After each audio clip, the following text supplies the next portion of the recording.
तो जय हिंद जीडी वाले। चलिए आज हम लोग देखते हैं, आपके सामने लाए हैं मैथ का क्वेश्चन 20 को।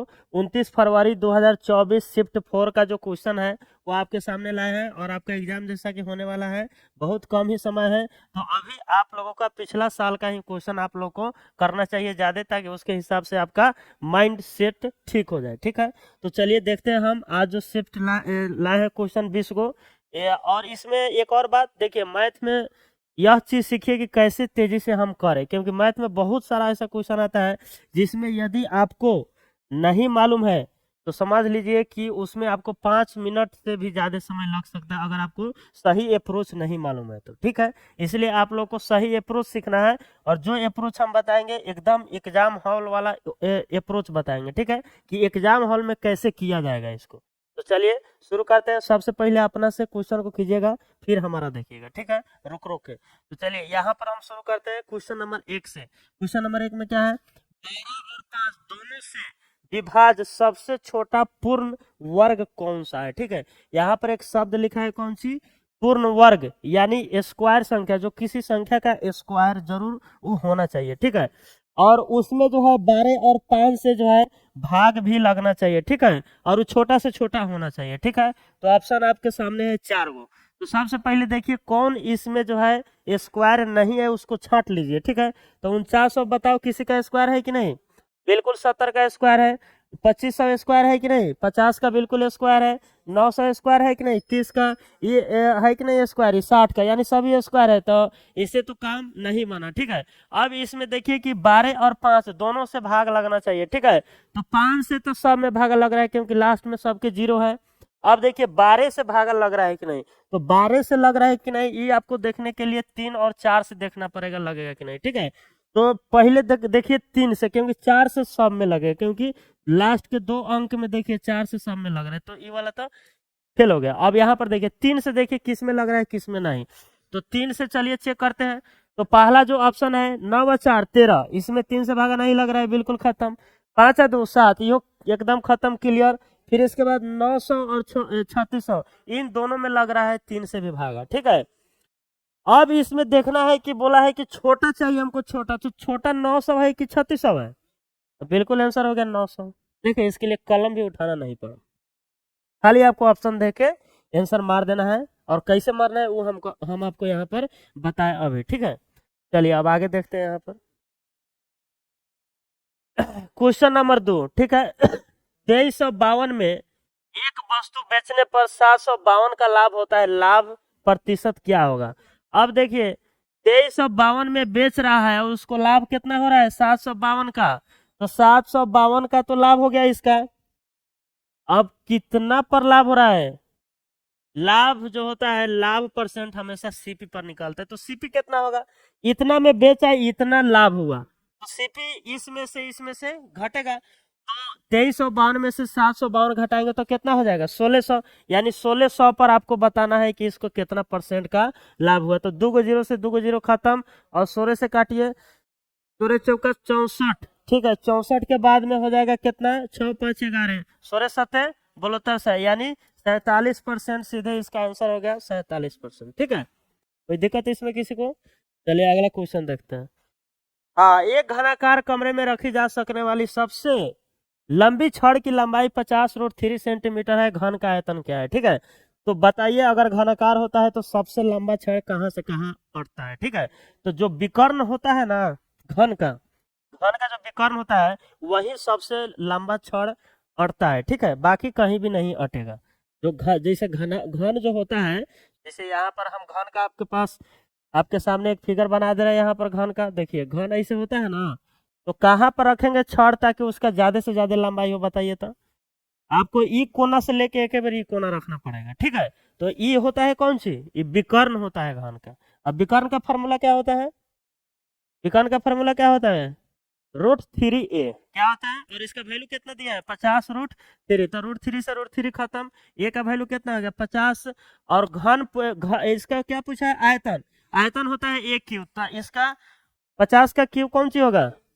25 25 50 25 25 25 100। ठीक है, कौन हो जाएगा क्यूब? वो हो जाएगा। इसका आंसर क्या हो जाएगा? B number. कोई दिक्कत है इसमें किसी को? 50 का क्यूब कर देना है सीधा सा। अब देखिए 9 क्रमागत प्राकृत संख्याओं का औसत कितना है? 51। पूछा है इन संख्याओं में सबसे छोटी संख्या क्या है? तो एवरेज जो होता है ना, अगर लगातार लिखा गया है, गैप सेम है, तो बीच वाला जो होता है एवरेज होता है। तो एवरेज कितना दिया है इसमें? 51। यानी 51 के 4 गो संख्या इधर होगा और 4 गो इधर होगा, 8 गो, अब बीच वाला 9 होगा, है ना? है, इसलिए तो इसका जो एथी है, एवरेज है, कितना है? 51 है। यानी इससे 4 गो संख्या इधर, इससे 4 गो संख्या इधर, इधर होगा कौन सी? 52-53 वाला होगा। लेकिन छोटा हम लोग को देखना है तो इधर देखना है, तो 51 से एगो छोटा कितना होगा? 50। फिर एगो छोटा कितना होगा? 49। फिर एगो छोटा कितना होगा? 48। फिर एगो छोटा कितना होगा? 47। देखिए 1 2 3 4 गो हो गया, तो सबसे छोटा कौन हो गया? तो इसका आंसर कौन हो जाएगा? 47। आगे समझ में? तो उम्मीद करते हैं कि यह बात आपको समझ आया होगा। चलिए, और देखिए इसमें खुद बोला था कि कौन सी लगातार है, इसलिए हम एक एक घटाते गए यहाँ पर। ठीक है, कोई दिक्कत? चलिए, देखिए 5 नंबर, सी और डी मिलकर एक कार्य को 40 दिनों में पूरा कर सकते हैं। सी डी से 40% अधिक कुशल है। अब ऐसा क्वेश्चन जब भी आता है तो हम बोलते हैं टाइम एंड वर्क में सबसे पहले इफिशियंसी पर ध्यान दिया जाता है। ठीक है, इफिशियंसी का रेशियो कितना है? तो सी और डी है, और यहाँ पर बोला है सी डी से 40% अधिक कुशल है। 40% का वैल्यू कितना होता है? 2/5। यानी सी जो है डी से 40% अधिक है, यानी डी का वैल्यू अगर 5 है तो सी का वैल्यू कितना होगा? 7 होगा, क्योंकि ज्यादा कुशल है। अब यहाँ पर देखिए क्या कह रहा है, सी अकेले उसी कार्य को कितने दिनों में पूरा कर सकते हैं? तो सबसे पहले आपको निकालना है कौन सी? कार्य। तो टोटल कार्य निकालने के लिए खुद स्टेटमेंट दिया है कि सी और डी मिलकर एक कार्य को 40 दिनों में पूरा करता है। तो दोनों का एफिशिएंसी कितना हो जाएगा? 12। और 12 गुना कितना हो गया? 40। यानी ये हो गया कौन सी? टोटल काम। अब पूछा है सी कितना दिन में करेगा? सी का एफिशिएंसी कितना है? 7। तो 7 कर देंगे, तो 480 बटा कितना हो जाएगा? 7। कौन है? Option C. इसका आंसर क्या हो जाएगा? Option number C. कोई दिक्कत? चलिए अगला नंबर क्वेश्चन है। एक टेप रिकॉर्डर के निर्माण की लागत 3500 है। निर्माण लागत मूल से 30% अधिक अंकित मूल्य निर्धारित करते हैं और 5% लाभ प्राप्त करने के लिए एक छूट देता है। छूट प्रतिशत ज्ञात करें। ठीक है, और देखिए इसमें पूछा है कौन सी? प्रतिशत। तो इसमें एग्जैक्ट वैल्यू का कोई काम नहीं है, भरमाने के लिए दिया, इसका कोई मतलब नहीं है। ठीक है, चलिए बताते हैं अभी इसमें। अब देखिए निर्माण लागत जो है मूल्य से 30% अधिक अंकित किया है, तो निर्माण लागत को 100 मानना है। कितना मानना है? 100। 30% अधिक अंकित किया है, यानी कितना में अंकित किया है? 130 में। ये हो गया कौन सी? अंकित मूल्य। ठीक है, अब पूछा है कि 5% लाभ इसको हो रहा है। ठीक है, कितना छूट देगा कि 5% का लाभ होगा? ठीक है, ये तो हो गया अंकित मूल्य। तो 5% का लाभ होगा, यानी वस्तु को कितना में बेच रहा है? 105 में बेच रहा है कि नहीं? बेच रहा है कि नहीं? बोला है कि 5% लाभ होना चाहिए, तो इसका सीपी 100 है, तो कितना लाभ होगा? 105। लेकिन अब यहाँ पर बताना है कि छूट कितना हुआ, यानी 130 तो अंकित किया है, और कितना में लास्ट में किया? लास्ट में कितना में बेचा है वस्तु को? 105 में। तो कितना छूट दिया इस पर? 25 का छूट दिया। कितना पर? 130 पर। और गुना 100 कर दीजिए, तो 0 से 0 कट गया यहाँ पर। ठीक है, अब यहाँ पर 25 250 बटा कितना हो गया? 13। 13 एकम 13, और फिर एकम हो जाएगा, तो फिर यहाँ पर कितना बचेगा? 12। 120।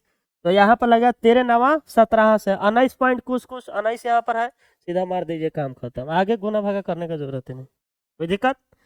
चलिए, यदि किसी वस्तु के अंकित मूल्य और विक्रय मूल्य का अनुपात 3:2 है, तो छूट प्रतिशत क्या होगा? ठीक है, अंकित मूल्य 3 और विक्रय मूल्य 2, ये एकदम बेकार लिख दिए हम, ये तो लिखने वाला बातें नहीं है इसमें।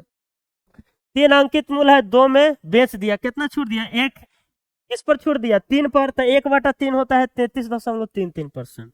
ये तो याद होना चाहिए एकदम। ठीक है, तो चलिए यहाँ पर क्वेश्चन नंबर देखते हैं 8, और 8 में जो है बदमाश टाइप का सवाल है। 8 का क्यूब 512, तो स्क्वायर से कटेगा तो 8 का स्क्वायर 64, 49 का तो स्क्वायर होता है 2401, 11 8 88। अरे देखिए 13 का क्यूब है, 13 का स्क्वायर है, तो स्क्वायर से जब क्यूब में काटिएगा तो यहाँ कितना बचेगा? 13। अब देखिए 64 हो गया, और गुना 49 में से 8 घटेगा तो कितना हो जाएगा? 41, और प्लस क्या हो गया? 13। अब यहाँ पर गुना करके जोड़ देना, सब में यूनिट डिजिट सेम है, यानी खचड़ा है कि एग्जामिनर सोच रहा है कि ना कैलकुलेशन तक करवाएंगे, हम छोड़ेंगे नहीं तुमको। तो चलिए 64 गुना 41 कर दीजिए यहाँ पर। 64 गुना 41 करते हैं कितना होगा, 64 हाथ में 4 24 यहाँ पर 4 6 हाथ में 6 2, यानी 26, 24 + 13 कितना हो जाएगा, 26 37 कहाँ पर है इसमें, सी। 26 37 कहाँ पर है इसमें, सी। कोई दिक्कत किसी को? चलिए अब क्वेश्चन नंबर आगे देखते हैं हम। यदि भी का 63%, 238 का 36% है, तो भी का वैल्यू एकदम ये क्वेश्चन है, इजी है। भी का 63% इज इक्वल टू किसके है, 238 का 36%। परसेंटेज से परसेंटेज खत्म हो गया, 9 सते 63, 9 चौका 36, 7 से काटो इसको, 7 तिरका है 21, 7 चौका 28। भी का वैल्यू 4 चौका 16, हाथ में 1 4 3 12 1 13, 136। कौन होगा इसका आंसर, सी। कोई दिक्कत? तो इसका आंसर क्या हो जाएगा, सी। चलिए अगला नंबर क्वेश्चन देखिए। 24 रुपए प्रति किलो कीमत वाली 32 किलो चीनी को 31 किलोमीटर प्रति किलो की कीमत से वाली 24 से मिलाया जाता है, तो मिश्रण की कीमत क्या है, यही ना निकालना है। तो ये बहुत सिंपल क्वेश्चन है। देखिए 24 रुपए किलो है, कितना एथी है, 32 किलो को मिलाना है किस में, 31 रुपए किलो वाला, कितना एथी में 24 किलो के साथ मिलाना है। तो ये आ गया कौन चीज, पूरा कीमत। और औसत मतलब सभी का कुल जो आएगा मिश्रण की कीमत उसका बताना है। तो कितना चीनी है पूरा टोटल, 24 किलो चीनी यहाँ पर हो गया, अब 32 किलो चीनी यहाँ पर होगा, कितना होगा, 4 2 6 और 3 2 5, 56 हो गया। अब यहाँ पर इसको काटना है आपको, ठीक है। तो हमको सीधा सीधा देखिए ऐसे भी कट जाएगा आराम से, 8 सते 56, तो 8 चौका 32, यहाँ भी काटना पड़ेगा, 8 तिरका 24, कोई दिक्कत? अब 24 चौका कितना हो जाएगा, 24 चौका 96, अब प्लस 31 तिहाई 93, अब बटा कितना होगा, 7, तो 6 और 3 9 9 9 18, अब बटा 7 कर दीजिए, 7 दूना 14, 7 सते 27 रुपये पर केजी होगा इसका आंसर, क्या होगा, ठीक। कोई दिक्कत? हाँ? हम्म। यहाँ पर देखिए 11 नंबर जो क्वेश्चन है, यह भी एकदम बहुत इजी टाइप का क्वेश्चन, ठीक है। लेकिन अगर इसमें अप्रोच आपको मालूम नहीं है, तो हम गारंटी के साथ कह सकते हैं इसमें 5 मिनट में भी आपसे सोल्व नहीं हो पाएगा, ठीक है। अगर आप जैसा दिया है और भोला भाला बच्चा कहानी चलते हैं सोल्व करने, तब तो उसी में रह जाएगा। देखिए यहाँ पर 7 किलोमीटर की समान दूरी है, इसका क्या दिया स्पीड, 8 किलोमीटर 16 24 और 32 दिया है औसत चाल। तो औसत चाल होता है कुल दूरी बटा कुल समय, तो कुल दूरी हो जाएगा 7 चौका 28 हो जाएगा, और समय में निकालने में आपका हालत खराब हो जाएगा। एक बार कीजिएगा 7/8, फिर कीजिएगा 7/16, ऐसे करिएगा तो भागा भी नहीं लगेगा, देख लीजिए हालत खराब हो जाएगा आपका, ठीक है, और निकलेगा भी नहीं। और देखिए हम कितना शॉर्ट में बता रहे हैं, ठीक है। इस क्वेश्चन में एक बात बोला है कि समान दूरी चल रहा है, बोला है कि नहीं, बिल्कुल सही बात। तो समान दूरी है तो भाई हम अपना मन से चाहे जितना मान सकते हैं, ठीक है। क्योंकि औसत निकालना है तो लास्ट में ऊपर नीचे कटेगा ही कटेगा, बिल्कुल कटेगा, तो अपना मन से क्यों नहीं मान सकते हैं। तो इस सभी का वही चीज मानिए जो इस सभी से कटे, ताकि समयवन निकालने में आपको दिक्कत ना हो। तो इसका एलसीएम में ना होगा, तो एलसीएम इस सब का कितना होगा, 96 होगा। इस सब का एलसीएम कितना हो जाएगा, 96। और 96 को दूरी जो है, देखिए 96 हो जाएगा इस सब का एलसीएम, तो 96 हो गया कौन सी दूरी हो गया, और दूरी जो है ऐसा ऐसा 4 गो दूरी है, तो 96 चौका होगा कि नहीं दूरी, तो 96 गुना 4 हो गया दूरी। कोई दिक्कत? कुल दूरी निकाल दे, इसमें किसी कोई दिक्कत? अब कुल समय निकालना है, तो एक बार 96 इतना के स्पीड से जा रहा है, 16 के स्पीड से, 8 के, तो कितना होगा, कितना होगा, कितना समय लगेगा, 12 घंटा। 96 में 8 से भागा देंगे तो कितना आएगा, 12 × 8 = 96। एक बार जा रहा है 16 का स्पीड से, 16 × 6 = 96। एक बार कितना के स्पीड से, 24, 24 चौका 96। एक बार 32 के स्पीड से जा रहा है, कितना होगा, 24 तिहाई 96, तो 96 32 तिहाई 96। तो फिर इसके बाद 96 गुना 4, और यहाँ पर क्या हो जाएगा बटा में, 12 6 18 18 4 22, 22 से 3 25, 4 6 24 के 4 हाथ में 2, 4 9 36 और 2 38, 384/25 इसका आंसर हो जाएगा सीधा। कौन आंसर आएगा, डी। वैसा करते ना तो 5 मिनट में नहीं होता, बहुत दिक्कत होता है, ठीक है। चलिए 12 नंबर क्वेश्चन देख लीजिए। 50% वार्षिक दर से 2 वर्षों के लिए एक राशि पर चक्रवृद्धि ब्याज और साधारण ब्याज के बीच का अंतर 7200 रुपए है, राशि क्या है, ठीक है। तो अंतर क्या होता है इसका, सीधा सीधा देखिए 2 वर्ष का चक्रवृद्धि ब्याज और साधारण ब्याज का अंतर सीधा होता है रेट स्क्वायर और बटा 100%। ठीक है, ये बात आपको मालूम ही होना चाहिए। ठीक है, तो रेट कितना है 50, 50 गुना 50 और बटा 100 कितना कट गया, कितना है 25%। यानी 25% क्या हो गया, साधारण ब्याज और चक्रवृद्धि ब्याज के बीच का ये अंतर आ गया। ठीक है, तो 25% का वैल्यू कितना है 7200। तो 100% का यानी इसका 4 गुना बताना है तो इसका भी 4 गुना होगा। 0 0 4 दूना 8, 7 चौका 28, यानी 28,800 का ना, ऑप्शन ए इसका आंसर हो जाएगा। कोई दिक्कत? चलिए अगला क्वेश्चन देखिए। राज राहुल से 20% कम कुशल है। यदि राहुल एक कम, देखिए आ गया फिर टाइम एंड वर्क का सीधा एफिशिएंसी पहले लिखिए यहाँ पर। ठीक है, चलिए राज हो गया, यहाँ पर क्या होगा राहुल। ठीक है, 20% कम कुशल है, 20 25 है, यानी एगो 5 है तो एगो 4 है। ठीक है, यानी राहुल 5 है तो ये कितना है 4 है, ताकि राज राहुल से कम है 20%, तो 20 25 है 5 से 4 हो गया। यदि राहुल एक कंप्यूटर को 20 दिनों में बना सकता है, राहुला जो है राहुला ये कंप्यूटरों को कितने दिन में बना रहा है 20 दिन में, तो टोटल काम हो गया ही। अब कह रहा है कि तो राज उसी कंप्यूटर को कितने दिनों में, राज है ये ना 4, तो 4 की एफिशिएंसी बनाएगा 4 पचे 25, 25 दिन इसको समय लग जाएगा। कोई दिक्कत? चलिए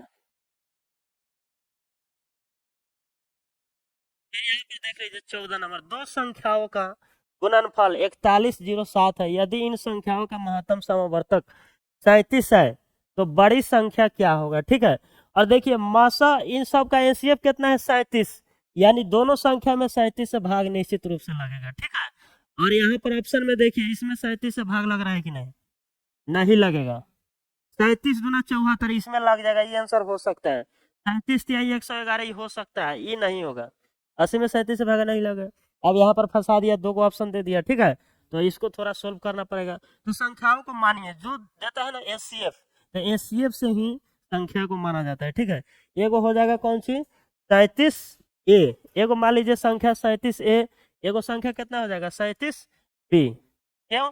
क्योंकि मासा है एचसीएफ, तो 37 इस संख्या में भी होना चाहिए और 37 इस संख्या में भी होना चाहिए। ठीक है, और दोनों का गुणनफल दिया है, यानी 37 से गुना 37 भी दिया है, कितना दिया है 4107 दिया है। ठीक है, अब इसको काटिए, तो 37 से काटिएगा एक बार, 37 से कम 37, 40 बता 37 से कम 37, 3 और 37 से कम 37, फिर काटिएगा तो 37 तिहाई 111। ठीक है, तो एक गुना बी का वैल्यू कितना आ गया 3। अब यानी यहाँ पर ए बी का वैल्यू, अब ए का वैल्यू या तो 1 होगा, जब एकड़ 1 होगा तो एकड़ 3 होगा, या एकड़ 3 होगा तो एकड़ कितना होगा 1 होगा। यानी एगो संख्या यहाँ से हम सीधा सीधा कह सकते हैं, एगो संख्या अगर ए का वैल्यू 1 रखते हैं तो एगो संख्या 37, अगर बी का वैल्यू ए का 1 रखे तो बी का कितना होगा 3, तो एगो संख्या कितना हो जाएगा 37 गुना 3 होगा, होगा ना। तो पूछा है कि बड़ी संख्या का हाई है, बड़ी संख्या की हाई है तो 37 गुना 3 कितना होगा, तो इसका आंसर क्या हो जाएगा 111, बस बात खत्म।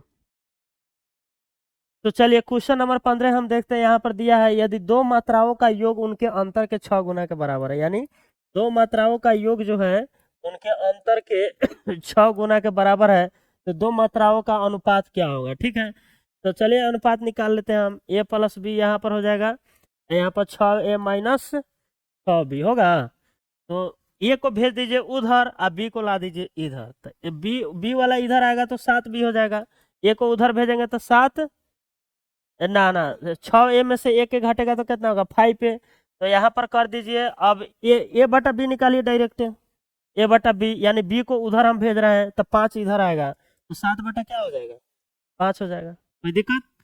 एक हिलने वाला वैल्यू हो जाता है, ऐसे भी आप लोग समझ सकते हैं। अब बी का इधर वाला होता है जब इक्वल टू में होता है तो। ठीक है, तो यहाँ पर कितना आंसर हो गया 7:5 के ना, बस ये बात खत्म। ठीक है, चलिए अगला क्वेश्चन देखिए। अंकित एक वस्तु को 25% के हानि पर बेचता है। यदि वह उसे 900 रुपये अधिक में बेचता तो उसे 5% का लाभ होता। 40% का लाभ कमाने के लिए कुर्सी का विक्रय मूल्य क्या होना चाहिए। ठीक है, तो सिंपल सा, ऐसा जब भी क्वेश्चन आता है तो सीपी को क्या मान लीजिए चाहे। ठीक है, अकार 25% के हानि पर बेच रहा है, कितना में बेच रहा है 75 में। यदि वह 900 रुपये अधिक में बेचता तो उसे 5% का लाभ होता। 5% का लाभ मतलब 105 में बेचता। ठीक है, तो पूछ रहा है 40% लाभ प्राप्त करने के लिए कुर्सी का विक्रय मूल्य यानी 140 का वैल्यू आपको बताना है। ठीक है, इसका वैल्यू बताना है 140 का। और यहाँ पर कह रहा है 900 अधिक में बेचता। पहले 75 में बेच रहा था, अब कितना में बेच रहा है? 105 में। तो कितना ज्यादा में बेच रहा है? 30। लेकिन रियल में कितना ज्यादा में कह रहा है? 900। तो 30 30 आई है 900। एक का वैल्यू कितना हो गया? 30। तो 140 का वैल्यू कितना हो जाएगा? गुना 30, 14 तिहाई 42। 4200 हो जाएगा। इसका आंसर कौन हो जाएगा? डी। कोई दिक्कत? बिल्कुल सिंपल सा सवाल है। चलिए, चार संख्या इतना के अनुपात में है, इन संख्याओं का योग 68 है। पहली और चौथी संख्या का योग कितना होगा? ठीक है, तो 8 7 15, 15 या 9, 15 या 9 कितना होगा? 24, 24 और 10 34। यानी 34 का वैल्यू कितना दिया है? 68। तो 34 दूना 68। तो पहली और चौथी संख्याओं का योग कितना होगा? यानी 7 और 10 17। तो 17 का वैल्यू निकालना है, तो 17 दूना 34, सीधा इसका आंसर आ गया। ठीक है, चलिए क्वेश्चन नंबर 8। अगर पपीते की कीमत में 40% की बढ़ जाती है तो पपीते की खपत को कितने प्रतिशत कम की जानी चाहिए, ताकि पपीता पर होने वाला व्यय 10% ही कम हो? ठीक है, सीधा सीधा ऐसे भी सोच सकते हैं। ठीक है, पपीते की कीमत में 40% का वृद्धि हो रहा है, यानी 5 से 7 हो रहा है कि नहीं? अब कह रहा है खपत में कितना कम की जानी चाहिए, तो चलिए ए से बी हम कम कर दिए। और लास्ट में कितना घटाना है? 10% कम करना है, यानी 10 से 9 करना है। तो जब यहां से इसको निकालना रहता है तो इसमें इसे भाग देते हैं कि नहीं? तो 10/5 हो जाएगा अनुपात। इसके बाद क्या हो जाएगा? 9/7। ठीक है, जब बीच वाला निकालना रहता है तो इसमें भागा देते हैं। तो 5 दूना 10, यानी 7 दूना 14 अनुपात 9 आ गया। यानी 14 से 9 कम करना पड़ेगा। ठीक है, तो कितना परसेंट का कम हो रहा है? तो 5 कम हो रहा है 14। ठीक है, तो 14 कम हो रहा है, और यहाँ पर क्या हो जाएगा? 100 हो जाएगा। तो कितना हो जाएगा? 2 से काट दो, एक बार 7, एक बार 50, 5 25/7, 7 तिरका 21, 4 7 5 35 आ गया। 35.7 है इसका आंसर। ठीक है, कोई दिक्कत किसी को? समझ आ रही है ना? चलिए आगे। 5 वर्षों के लिए एक राशि पर साधारण ब्याज मूलधन का 25%, तो कितने वर्षों में ब्याज मूलधन के बराबर यानी 100% कितने साल में हो जाएगा? खुद ही सोचो। इसके लिए कलम उठाने की जरूरत है? बिल्कुल नहीं है। 5 वर्षों में कितना उसको एथी हो रहा है? ब्याज मिल रहा है 25%। तो 100% पुगने में कैसा लगेगा? 5 साल में 25%, यानी 25 चौका 100, 4 गुना पहुंचना है, तो 5 चौका 20 हो जाएगा। यानी 20 साल में जो है उसका 100% हो जाएगा ब्याज। ठीक है, तो चलिए क्वेश्चन नंबर 20 को और हम लोग आते हैं। यह भी बोडमास टाइप का सवाल है, और इसमें सीधा सीधा देख के मालूम चल रहा है कि सब कटेगा कटेगा छटेगा। काटिए। 29 33 13 91 36 छक 216, 11 एकम 11, 11 9 99, 13 छक 96, आप 5 से कटेगा तो 9। ठीक है, चलिए 29 और 7 कितना हो जाएगा? 26 में से 6 घटेगा 20, और प्लस देखिए प्लस प्लस यहाँ है, तो 29 और 9 कितना हो जाएगा? 28। 28 में से 6 घटेगा 22, 28 में से 6 घटेगा तो कितना होगा? 22, और 20 और 22 कितना हो जाएगा? 42। तो इसका आंसर क्या हो जाएगा? 42, 42। कोई दिक्कत?